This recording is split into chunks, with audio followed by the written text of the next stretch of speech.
Hi everyone. So I was jelly printing the other day with a friend. We were Skyping and I wanted to show you some of the prints that I made. This one was on a magazine page.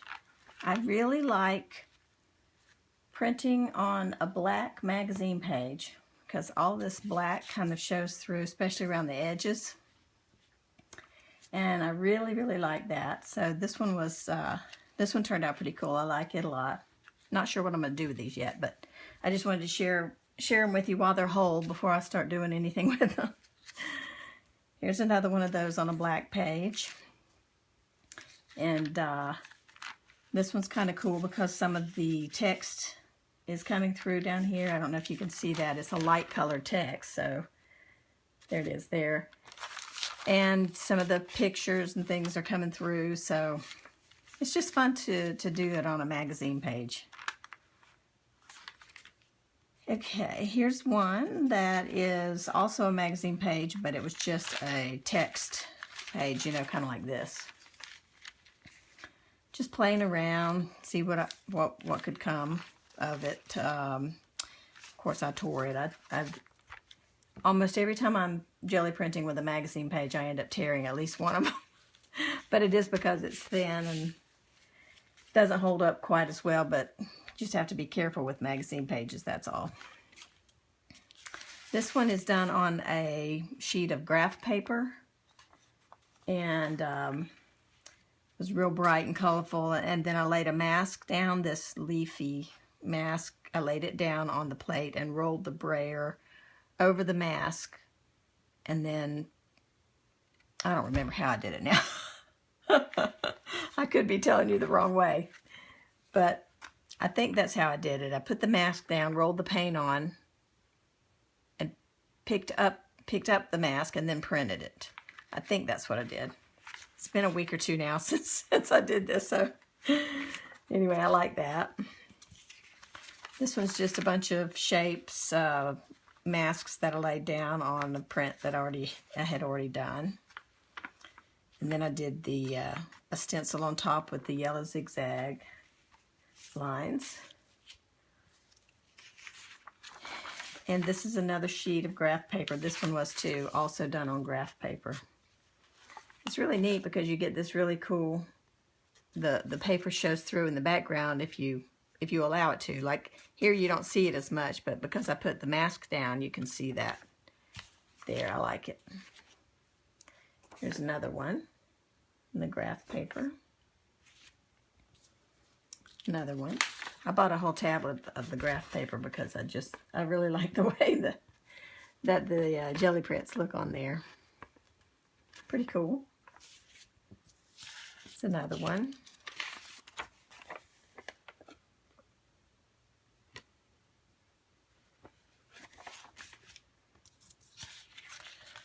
This one's on a music sheet. You can't really see it too much because the paint was pretty thick there, but there are a few lines going through there. You can see them pretty good in person. I mean, here's some here on the corner that didn't get covered, but I like the colors on that. Looks pretty cool. And then this one was I tried laying down these two big strips are pieces of a lace trim, and it's not really lace, but it is woven like that with like a net. So I laid those down, and then there's a piece of rickrack over here, right here, and there's a piece of rickrack here that's laying all the way across, and then a really wide rickrack in the middle, right there. So I was picking up a lot of ghost prints on this sheet, so it's not as vibrant as some of these other colors were. Those are the ones that I did on papers, and then I did a few. This one, I'm going to pull this board over so I have a white background. This one I did on a transparency. And I'm not sure exactly what I'm going to do with this, but it's a transparency. So I just wanted to try it to see how well it worked, and it works fine. And I'll figure out something cool to do with it. Not sure what just yet. I'll keep you posted. And these next ones are done on deli paper. So I'm going to put them over here so I can pull from them, from the pile. This one, I like the colors in this one too. And these are real, you know, kind of messy and kind of all over the place, but those are the kind that I really like to glue down to like a journal page and use for a background, and then do something on top of it. So this will be really fun to use for that. Here's another one. This is one that I used to, when I was picking up paint through that lace. The other one was a print, the ghost print I got after I picked up the lace and the trim, but you can see where the rickrack trims were on the plate there. So that one's kind of fun. It's another one that I really like. It's got a lot of colors and patterns on it, so I like that a lot.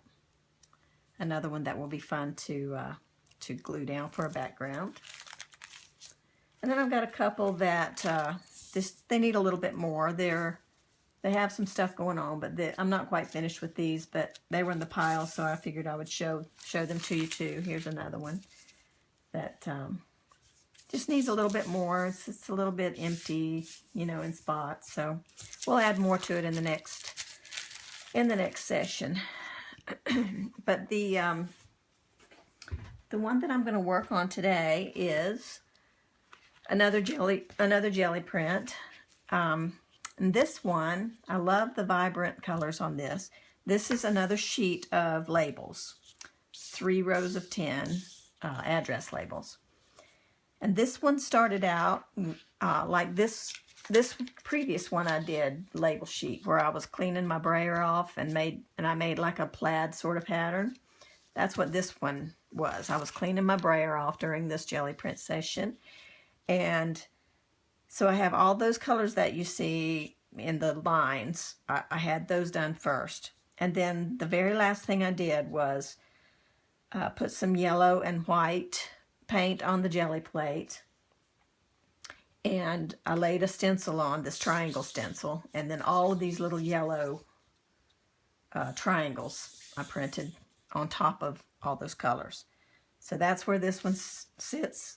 And so now I'm going to go ahead and add a few, add some stamps and maybe some doodles and get this label sheet finished up. So pull a stamp out of this box here. I think I'm going to use this one. And I've got a little one laying out over here. I think I'm going to possibly use that one. And maybe this one. This is a flower. I don't know if you can see what that is on the... It's so busy on that paper. There we go. Oh no, there's a lot of shadow there. It's a flower. There we go. All right. So I'm going to probably put this in fast forward and just roll out some paint here and start stamping.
Okay, so I think it's finished. And that is one crazy looking piece of paper, isn't it? Crazy. But it is so busy, but you know, like I've said before, it's when you take off a label and you just get a piece of this that it looks really cool. So let's see, let me take one off here just to give you an idea. Get a piece of paper or something to hold it again so you can tell. See, look how cool that is. That's pretty amazing. You put that on a journal page or a tag or an ATC or postcard, and it's some really cool looking effects, you know. It looks really awesome, so I'll pull that off later. So anyway, that's a simple thing that you can do with paint and stamps and markers and paint pens. I mean, they're actually paint pens, but you can use any kind of paint pen, you know, and it works fine. And I may go over the top of this with some Mod Podge and make it shiny. I haven't decided yet about that, but you can do that. I may wait until after I've attached it to a project and then cover it with Mod Podge. That might be the better idea. But anyway, that's fun, you guys. So you should try it. And we'll see you on the next video. Thanks for watching. Bye-bye.